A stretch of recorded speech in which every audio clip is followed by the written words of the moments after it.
I'm going to do it one more time. That'll be perfect. But I'm glad that it kind of worked out. So, Yeah. Well, the first thing that I would like, just so I can listen to the audio, and so our producers, if anyone else looks at this, they know who you are and everything. Go ahead and tell me your name and how to spell it out as well, Tiffany. I'm Tiffany Broadfoot, Tiffany Broadfoot. Okay, perfect. Let's see. Okay. Well, rule of thumb, just look at me when we chat. We're talking about the case of your brother and just how it's been so long since everything kind of came to light with his case. Can you kind of walk me through what all had happened? Like, how did you find out that your brother was missing?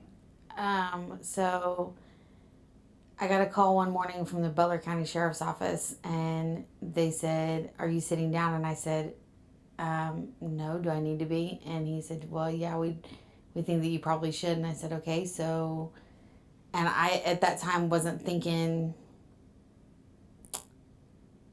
that it had anything to do with him, because I didn't know his whereabouts or anything like that at the time. Yeah.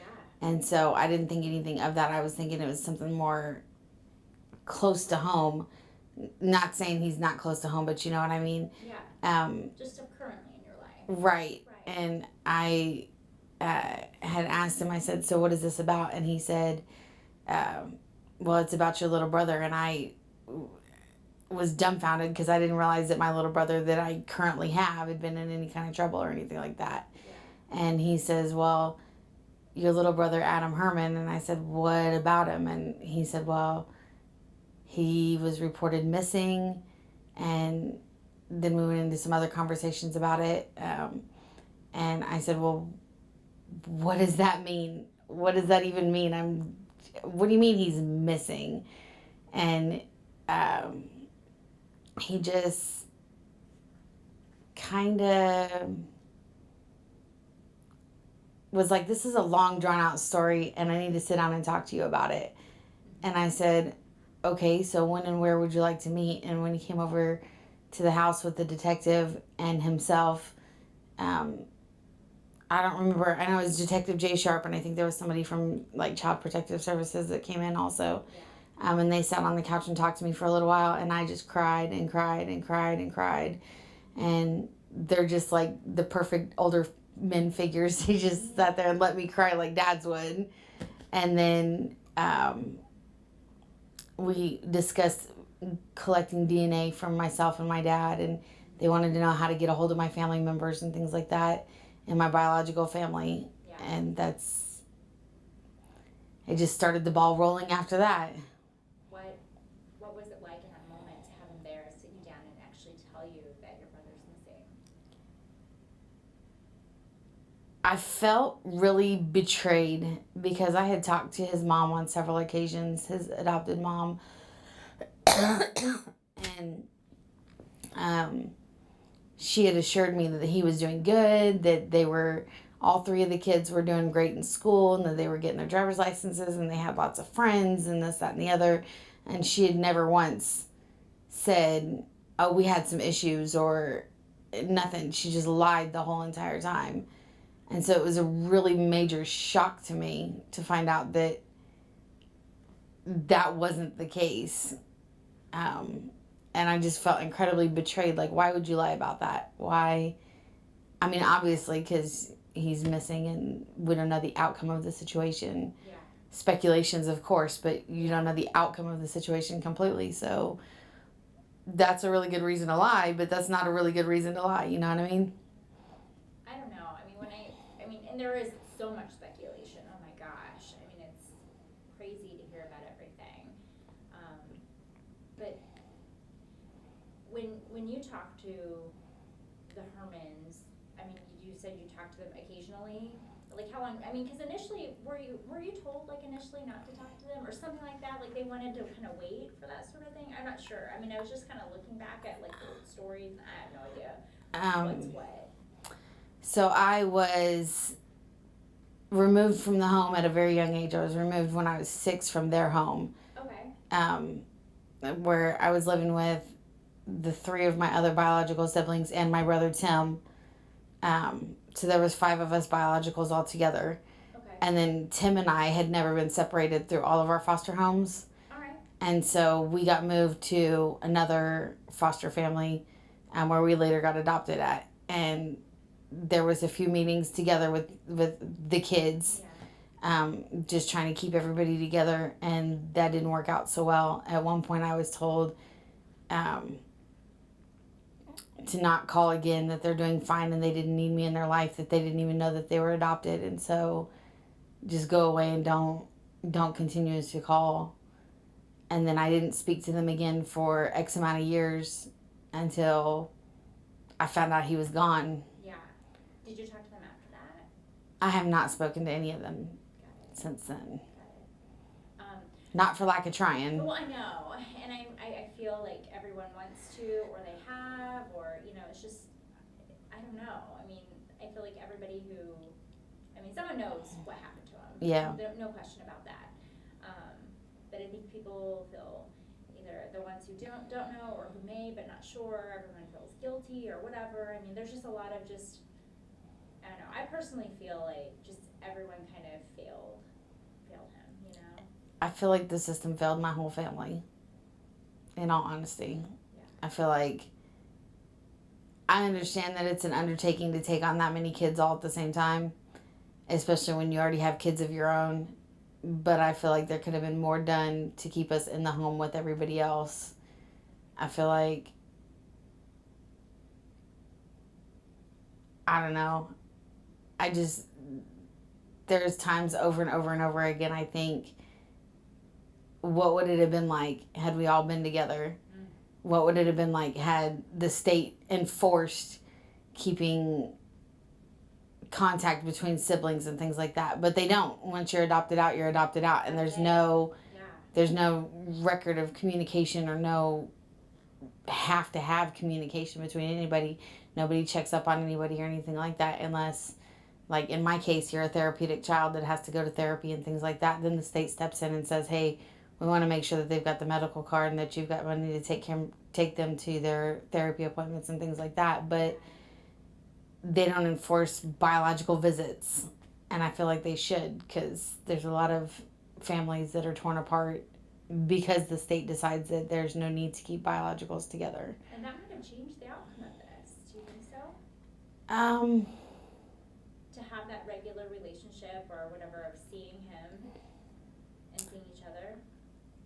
I can't really speculate on what could have happened or what should have happened, only because if I sit around and play the what if game all the time, it'll eat my lunch all day long and every day, and I can't do that. But had I been able to lay eyes on him and know that he was okay, I mean, I'm like that with my son now. I need to lay eyes on you. I need to make sure that you're okay. I see my friends and my family, and I can talk to them on the phone, but I physically need to make sure that you're okay because this kind of stuff happens. Yeah, for sure. It's totally got me jaded.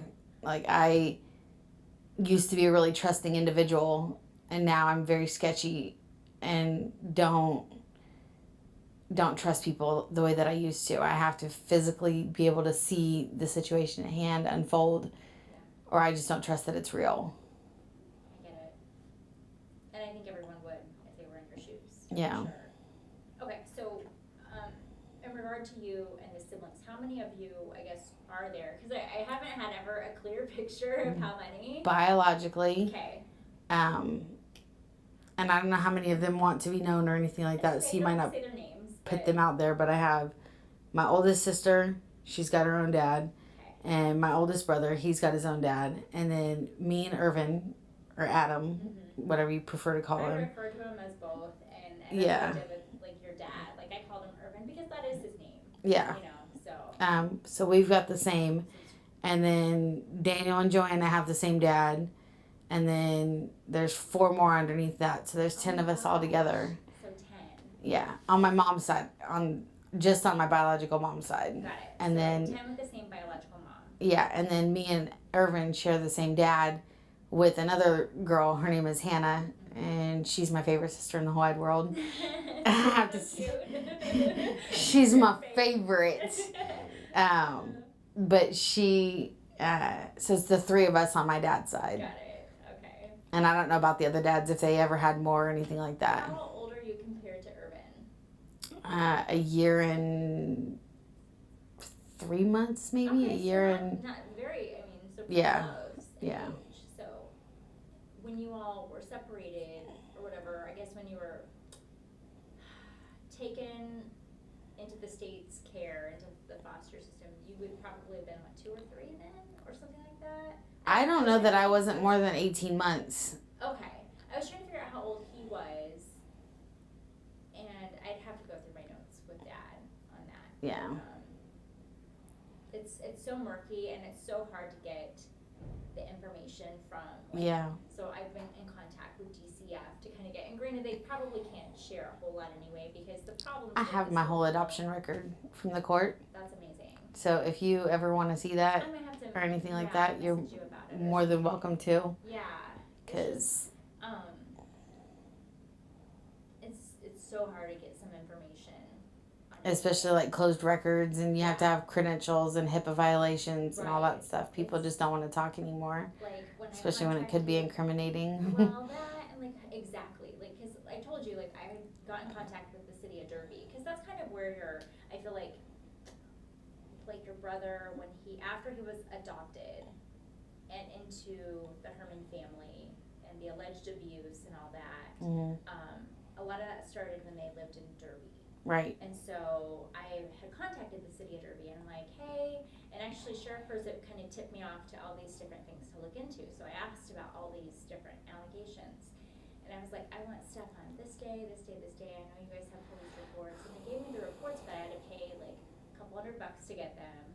Ouch. And then they had to go and they like cross out like all this stuff on there, because they're like, well, it's to protect people's privacy. I'm like, I understand, but at the same time, we want to know what happened. And I mean, there's like one of the incidents, we don't have any information on it because they redacted, they closed out all this stuff on it. And that, it's just irritating. Like Sheriff Herzog told me, like,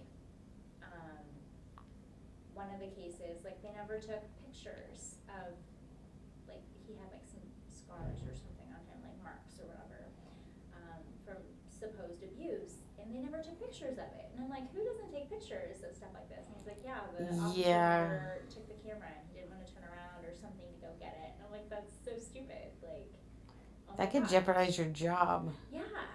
Like, And it's just, it blows my mind. another way that the system failed them. Yeah, exactly.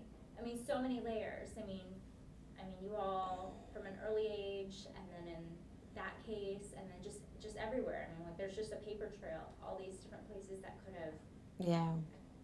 Checked something, and nothing happened. There was like schools that should have said something. Yeah. There was doctors that should have said something. There was foster parents that should have said something. There was, or foster care workers, not foster parents, but foster care workers that should have said something. It really blows my mind how does that even happen? How does somebody go missing for that many years? Unless the person is just a really, really good liar. Yeah. Because speaking of Valerie, she had me believing one thing. She had her friends and family believing something completely different. She had told all the other kids something completely different than what everybody else knew. Yeah. As far as I knew, they were doing great and wonderful. As far as they knew, he had gone back to the state. Yeah. But you can't just give your kids back once they're adopted. I was It talking doesn't to work like that. another foster family, another mom, just off the record, sort of just background info. She's like, yeah, I knew the Hermans, and she's like, and she told me this elaborate lie about your brother, and she was like, yeah, blah blah blah, all this stuff, and she's like, I felt really betrayed, like I believed it. She's like, I legit believed her, and granted, I'm not saying that they had anything. I don't know what happened. I mean, we don't know what happened. We could think about whatever, but Yeah. I just wish we had answers so much. I feel like betrayal is the right word. Yeah. It's definitely the right word, because when I had spoken to Valerie the second to last time, and she had assured me that everybody was fine and all this stuff was going great and everything like that, then I ran back and told my mom. I was like, "Oh, Mom, you're never gonna believe. You're never gonna believe these kids are doing so great and blah blah blah." And only this many more years, and they'll be old enough that I can see them again. And then this many more years passed, and now I've got nothing. And it's always been like my personal dream. I want all of my family together at a biological family reunion. Well, sans my mother, of course, but because I feel like a lot of this is her fault. But I wanted all the kids back together again. I mean, there's 10 of us. That's a lot. That's 10 kids worth of stories to tell. That's 10 kids worth of nieces and nephews that I could have. That, well, 9 because not counting me, but you know, that's a lot of people. It would be so fun to get everybody back together again, and just in the blink of an eye, all my hopes and dreams were crushed because he'll never be here. I'll never know what he looked like when he grew up. I'll never know who he would have named his kids after, or if he would have named kids, if he'd have had kids, if he'd have been a loner. I'll never know. Do you think there's any hope with anything in this case? I honestly think she's going to take whatever the answer is to her grave. And then I'm never going to have closure, because that's the story of my life. Never having closure. I'll never get to lay him to rest. I'll never have somewhere to sit and talk to him. I'll never have it. I hoped for the longest time that Doug would say something. Yeah. And that one of the two of them would be on their deathbed and they would say something, knowing that nothing had happened to them because they're already going to die anyways. So it doesn't matter. That's a fairy tale. That kind of stuff just doesn't happen. So to hold out hope that he's out there, I don't think there's any way possible. I mean, I knew a bunch of kids in the underground that did the whole runaway thing and stay away from their parents and stay away from their friends and all that stuff. But eventually they had to make money. Yeah. And he's young. Yeah. Eventually they had to come back on the grid, and they just don't stay runaways. For me to hold out hope that he ran away and is out there somewhere is just very unrealistic and very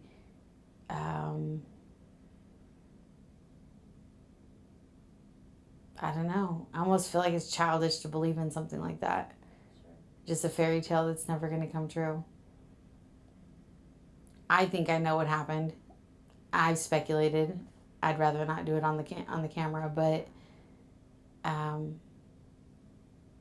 I think she'll take it to her grave, and then nobody will know.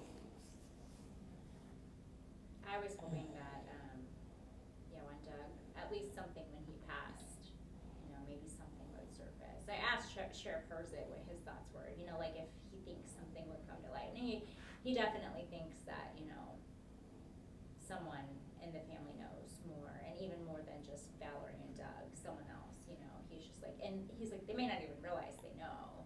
Yeah. But, it's just. They might have blocked it out or something like that so that they don't know. Exactly. And I don't know if I believe that Valerie is going to take it to her grave on purpose, or maybe if she's just lied for so long she doesn't know what the truth is anymore. I don't know. Because she spent a lot of years lying, that's for sure.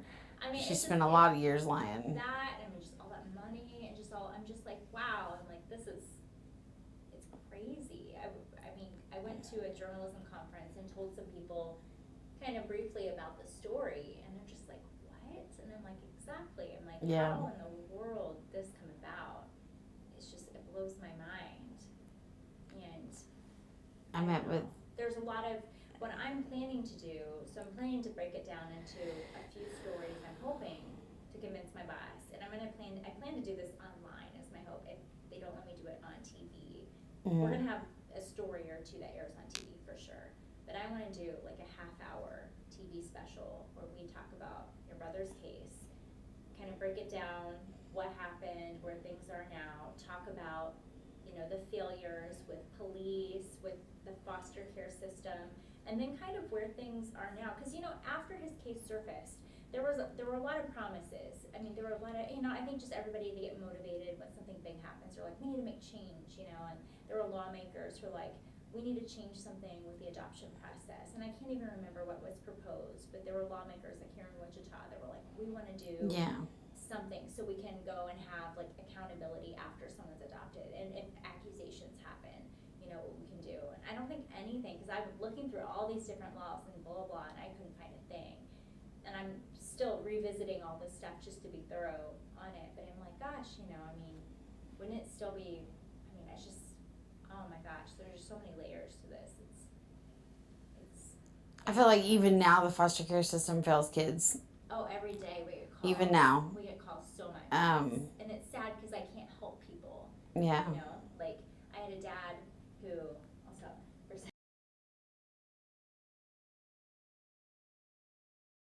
Oh my god, I want to like sneak up on you, but like when you heard about, because I don't know when you heard about abuse stuff. Did you read about it, or did like police tell you about it? I got to see it on the TV for the first time. Gosh. I found everything out that I know from Cake and from KWCH and from the radio stations reporting on it and from anybody and everybody that wanted to say something about it. Yeah.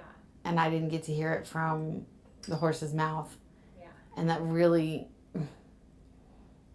again, failed system. You would think that if there was something going on that could be of importance, you would tell the family members. Sure. But they don't consider me family anymore because I'm not adopted into their family. Yeah. So, Dumb. Yeah. Yeah. That wasn't your choice. No, it definitely wasn't my choice. Had I had the choice, I would have stayed. But I didn't get that option because there were some other abuse allegations that were going on at the time. Yeah. That are not open for discussion, but there were some other things that were going on. My brother, my oldest brother has always hated me because I got him taken away from his other brothers and sisters, but now he's like, they're not even my brothers and sisters anymore, so why should I care about any of this? And I'm like, that really breaks my heart. Like, that was your family, and you've held on to hate and angry emotions and hatred towards me for X amount of years now because I took you away from them. When you found out he was gone, now you're going to denounce him. That's just really hateful. I don't understand. Yeah, There's so many mixed emotions about all of it between everybody that, like, everybody in my family, biologically and adoptedly. Some of them are just like, that wasn't your family. Some of them are like gung-ho about it. To me, family is family. It doesn't matter if you're raised together or separated at birth. Family is family, and you always stick by your family. So, it is what it is.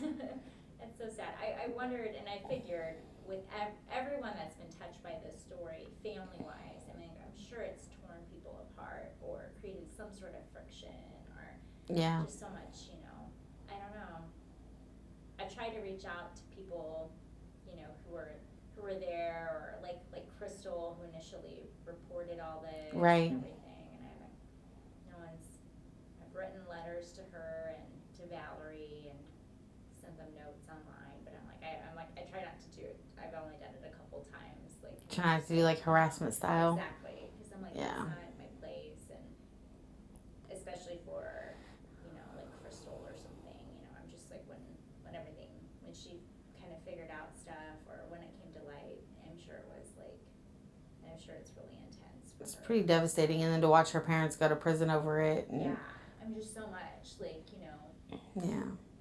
So I don't want to. It's just a lot of things. They won't even talk to me, period. Mm-hmm. Won't have nothing to do with me. I looked her up on Facebook the other day and trolled her page for 2 or 3 hours. She works like a realty company? Yeah, she's a real estate agent. Yeah.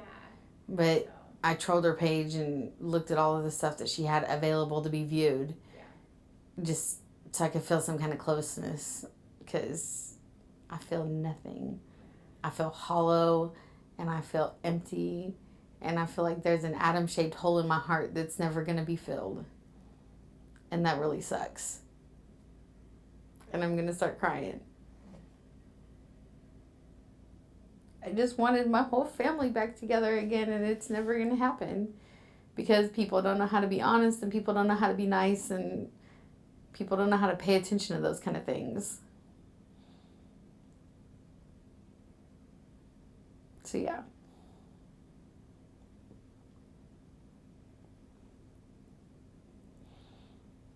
I don't know. I just wish they would talk to me.